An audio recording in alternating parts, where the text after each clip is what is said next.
नमस्कार मित्रांनो, आपल्या सगळ्यांचं स्वागत आहे कलम 19 या यूट्यूब चॅनलवर. गेल्या काही दिवसापासून आपल्या संपूर्ण आजूबाजूला एक बातमी वाऱ्यासारखी पसरली. ती म्हणजे केतन अग्रवाल याच्या हत्येच्या संदर्भामध्ये. ती हत्या कशी झाली, त्या हत्येमध्ये कोण कोण सामील होतं, हे सगळा तपशील आपल्यासमोर आहे. परंतु माझा आज आपल्याशी बोलण्याचा जो विषय आहे तो महत्त्वाचा आहे, की या घटनेमुळे आपल्या कुटुंब संस्थेवर अनेक प्रश्नचिन्ह उभे केलेले आहेत. कुटुंब संस्थेमधल्याही विवाह संस्थेवर ते अधिक शेरेबाजी करणारे आहेत किंवा तो विषय ऐरणीवर आणणारे आहेत. कुटुंब संस्थेच्या संदर्भामध्ये आपल्याला एक माहिती आहे, ऑनरचा जो विषय आहे, कुटुंबांच्या ऑनरचा विषय, हा विषय म्हणून आलेला आहे, महत्त्वाचा विषय म्हणून आपल्या समोर येतो. केतन अग्रवालची हत्या सुद्धा अशाच ऑनरच्या बाबतीतून घडली आहे का? हाही एक पदर आपण बघितला पाहिजे. बऱ्याचदा आपल्या समाजामध्ये एक गोष्ट असते, पालक आणि पाल्य यांच्यामधला जो संबंध आहे, हा संबंध अपेक्षा, आशा, आकांक्षा, मान सन्मानाच्या भोवती गुंडाळलेला आपल्याला दिसतो.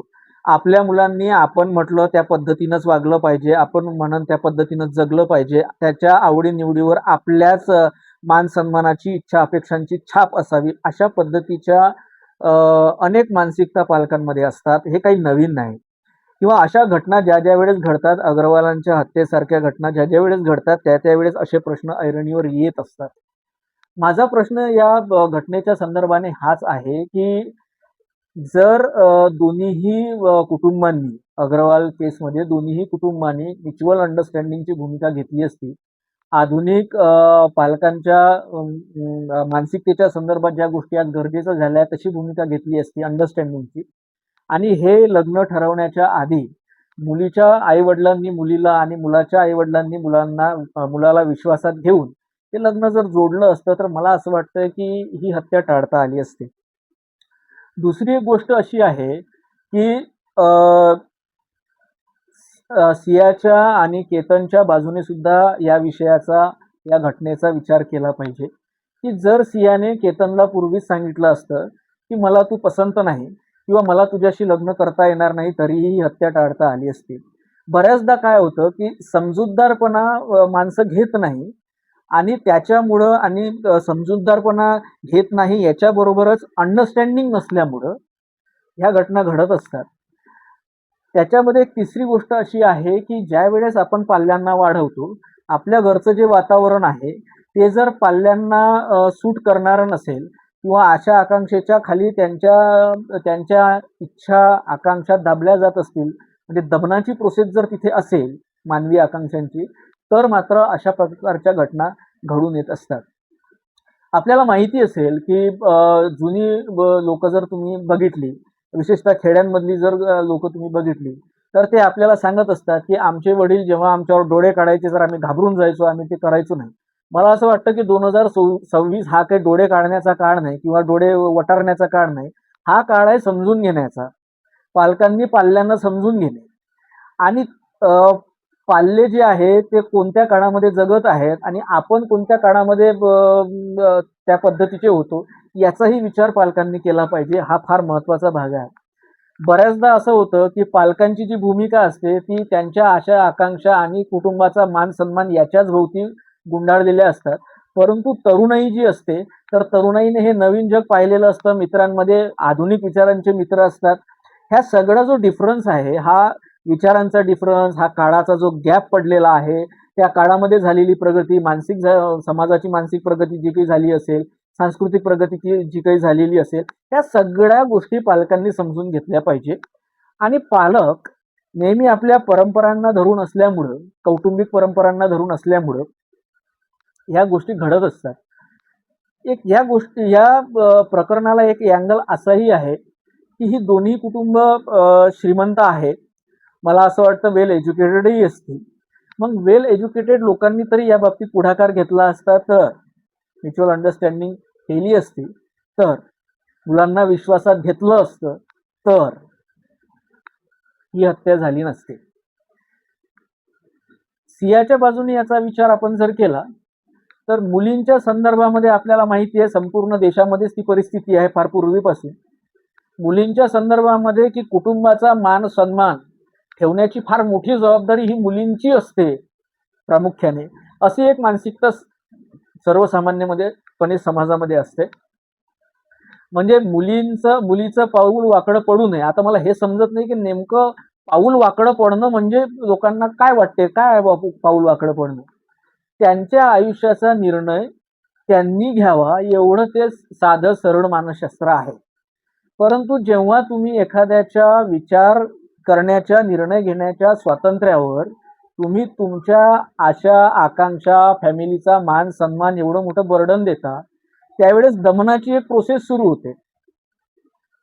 ज्याच्या डोक्यावर तुम्ही हे सगळं ठेवताय, त्याच्या वैचारिक दमनाची प्रोसेस सुरू होते, त्याची घुटमळ होते. आणि मग तो ना पालकांना सांगू शकत, ना ज्याच्याशी त्याचं लग्न जुडलेलं आहे किंवा जो काही संबंध नवीन तयार होणार आहे त्याच्याशी शेअर करू शकत. कारण फॅमिलीचा सन्मान हा विषय येतो. आणि या दमनाच्या प्रोसेसमध्ये मग आपल्याला तर हे करायचं नाही आहे, म्हणून या सगळ्या कोंडीमधून सुटका करून घ्यायची असते. आणि मग या कोंडीतून सुटका करून घेत असताना लोक अशा चुकीच्या मार्गाने जातात, असं माझं वैयक्तिक मत आहे. मानसशास्त्रही हेच सांगतं की जेवढं तुम्ही दमन कराल तेवढ्या आशा आकांक्षा अधिक उचंबळून येत असतात किंवा अधिक त्याचा स्फोट होत असतो. हे मानसशास्त्र आहे. जेवढं तुम्ही दाबाल तेवढं ते उसळणार आहे. त्याच्यामुळं ही दमनाची वेळच आपल्यावर येऊ नये म्हणून निदान पालकांनी अशा पद्धतीचं काही चुकीचं घडण्याच्या आधी हत्येसारखे अत्यंत गंभीर आणि त्याचे परिणाम दोन्ही कुटुंबांना भोगावे लागत असतात. आता सियाला जेव्हा अटक होईल किंवा याच्यामध्ये जी थर्ड पार्टी इन्व्हॉल्ड होती चौधरी म्हणून, त्यांचा विषय सोडा. मला हे दोन कुटुंब फार महत्वाची याच्यासाठी वाटतात. कारण आता तरी निदान कुटुंब व्यवस्थेच्या संदर्भामध्ये पालकांनी यातून धडा घेतला पाहिजे. ते तुमचे पालक, ते तुमचे पाल्य आहेत, ते तुमचे काही नौकर नाही. तुमच्या कुटुंबाचा जो काही मान सन्मान आहे ते काही तुम्ही त्यांच्या स्वातंत्र्यावर घालू शकत नाही. त्याच्यासाठी 2026 मध्ये आपण जगतोय, याचा विचार आपण केला पाहिजे. आपण काही 60-70च्या दशकात नाही आहोत. जग कुठच्या कुठे चाललंय. ह्या अशा पद्धतीच्याच गोष्टींमुळं, या घुसमटींमुळं, या दमनाच्या प्रक्रियेमुळं, या मानसिक दमनामुळं समाजामध्ये असे कितीतरी प्रकरण होतात. म्हणजे मुली पडून जाणे, मग पालकाला जाग येते, माझी मुलगी पडून गेली आणि तिने घराण्याचं नाव डुबवलं. माझा पालकांना प्रश्न आहे की त्यांनी कधीतरी मुलीला विचारलं का, या संदर्भामध्ये संवाद कधी साधला का? तिनं जेव्हा एखादी गोष्ट सांगण्याचा प्रयत्न केला, पालकांनी वेळ दिला का? हा माझा प्रश्न आहे. तरुणांनाही माझं म्हणणं हेच आहे की तुम्ही व्यक्त झालं पाहिजे. परिस्थिती काहीही असू द्या, तुम्ही सांगितलं पाहिजे. जरी तुमच्या घरचं वातावरण दमनाचं असेल किंवा तुमच्या घरचं वातावरण मान सन्मान परंपरा रूढी याच्यातून जाणारं असेल, तरी तुम्ही एक वेळा व्यक्त झालं पाहिजे. निदान आपल्या मित्रांशी व्यक्त झालं पाहिजे, आपल्या मैत्रिणींशी व्यक्त झालं पाहिजे. तुम्ही जेवढं स्वतःला दाबाल तेवढं ते बाउन्स होणार आहे. अशा घटना का घडतात? हे जे मनातला विचार, मनातलं स्वातंत्र्य सतत दाबणे, त्याच्यामुळं मग या सतत दमनामुळं माणसाची अस्वस्थता वाढते. हे मी माझ्या पदरीचं काही सांगत नाही. मानसशास्त्रामध्ये तुम्ही वाचू शकता हे सगळं. जेवढं दमन जास्त होईल तेवढी अस्वस्थता जास्त निर्माण होईल आणि त्याच्यातून मग चुकीची कृती जन्माला येते. विवेक संपला की चुकीची कृती येणारच. म्हणून पालकांना माझी विनंती आहे की त्यांनी आपल्या पाल्यांशी सतत संवाद साधला पाहिजे. ते काही चुकीचं करणार असतील तर तुम्ही मार्गदर्शक म्हणून भूमिका बजावली पाहिजे. तुम्ही काही त्यांचे ओनर नाही आहात, तुम्ही त्यांचे मार्गदर्शक आहात, त्यांचे मित्र आहात. 2 पावलं तुम्हालाही मागे यावं लागेल. आणि माझं तरुणांनाही म्हणणं आहे की आपणही थोडंसं आपल्या घरचं वातावरण लक्षात घेऊन आपल्या मनामध्ये ज्या काही इच्छा असतील, जर तुम्हाला वाटत असेल की नाही बाबा मी हे सांगू शकत नाही घरच्यांना, मित्रांना सांगा. मित्रांची ही जबाबदारी आहे. हे सगळं असं एकमेकाशी लिंक असतं. ही सगळी चेन आहे, लक्षात घ्या. माणूस एकटा कधीच नसतो. तुम्हाला असं वाटत असेल, आणि तरुणाईमध्ये एक फार चुकीची भावना आहे, आय एम युनिक, मी युनिक आहे. जगामध्ये कोणीही युनिक नसतं भाऊ. सगळे एकमेकांशी जोडलेले असतात.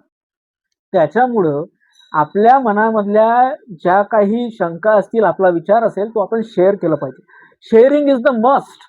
जेव्हा तुम्ही शेअरिंग करत नाही तेव्हा तुम्ही अस्वस्थ होत असता. जगामध्ये घडणाऱ्या आत्महत्या या शेअरिंग न केल्यामुळे घडतात. तसाच आजकाल एक नवीन वेगळाच ट्रेंड आलेला आहे. जगामधल्या हत्या हा तुमच्यामध्ये असलेलं जे काही आहे का, जे तुम्हाला दुसऱ्याला सांगायचं आहे, शेअर करायचं आहे, असं तुम्ही शेअर करू शकत नाही, याही भावनेतून हत्या घडतात, अस्वस्थतेतून हत्या घडतात. म्हणून माझं म्हणणं असं आहे, तरुणांना सुद्धा आणि त्यांच्या पालकांना सुद्धा म्हणणं हे आहे की तुम्ही म्युच्युअल अंडरस्टँडिंग जोपर्यंत ठेवणार नाही, ह्या अस्वस्थतेचा निचरा जोपर्यंत होणार नाही, शेअरिंग जोपर्यंत होणार नाही, आणि या शेअरिंगसाठी तुमची भूमिकाही महत्वाची आहे. पाल्य आणि पालक, पाल्यांपेक्षाही पालकांची जबाबदारी अधिक महत्वाची आहे. तुम्ही शेअरिंग करून घेतलं पाहिजे, मुलांना विचारलं पाहिजे.